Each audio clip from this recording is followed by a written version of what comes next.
અમદાવાદમાં પ્રજ્ઞાચક્ષુ વેપારીને માર મારવાનો સમગ્ર કેસ ચાંગોદરના મહિલા પીએસઆઈ સોનલ રાઠોડની મુશ્કેલીઓ વધી છે। અમદાવાદ સેશન્સ કોર્ટે પીએસઆઈના પતિની જામીન અરજીને ફગાવી છે। કોર્ટે મહિલા પીએસઆઈ સોનલ રાઠોડને જામીન આપવાનો ઇનકાર કરી દીધો। કેસની ગંભીરતાને લઈને કોર્ટે આગોતરા જામીન અરજી ફગાવી દીધી। મહિલા પીએસઆઈનું વર્તન ગંભીર અને અમાનવીય હોવાની કોર્ટે અવલોકન કર્યું। જામીન આપવામાં આવે તો તપાસમાં વિક્ષેપ ઉભો થઈ શકે।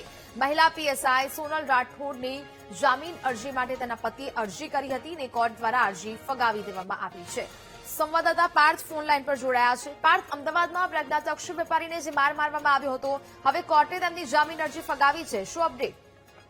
હજી ચોક્કસથી જે અમદાવાદમાં ખૂબ ચર્ચિત મુદ્દો રહ્યો હતો, બે દિવસ આ મુદ્દો ચર્ચિત રહ્યો હતો, જેમાં પીએસઆઈએ પ્રજ્ઞાચક્ષુ જે વેપારી છે તેને માર મારવામાં આવ્યો હતો, ઢોર માર મારવામાં આવ્યો હતો અને ત્યારબાદ ન્યાય તેને ઘરે જઈને માફી પણ માંગી હતી, પરંતુ અંતે પોલીસ કેસ દાખલ કરવામાં આવ્યો છે, જેમાં જે મહિલા પીએસઆઈના પતિ જે પ્રતિક ગોહિલ છે તેઓએ નામદાર સેશન કોર્ટમાં આગોતરા જામીન અરજી ફાઇલ કરી હતી, પરંતુ સરકારી વકીલે વિરોધ કર્યો હતો કારણ કે તપાસ હજી કેસની તપાસ ચાલી રહી છે, આરોપી પકડાયો નથી ત્યારે અને તેના પત્ની છે તે પીએસઆઈ છે, એટલે કે કેસમાં સીધી અસર થઈ શકે છે, તપાસમાં સીધી અસર થઈ શકે છે। તે ગ્રાઉન્ડના આધારે નામદાર સેશન કોર્ટે તેને જામીન રદ કર્યા છે અને એક ટિપ્પણી કરી છે કે તેમના પત્ની જે પીએસઆઈ છે અને એના પતિએ જે ગંભીર ગુનો કરેલો છે તે ક્ષમા લાયક નથી। જી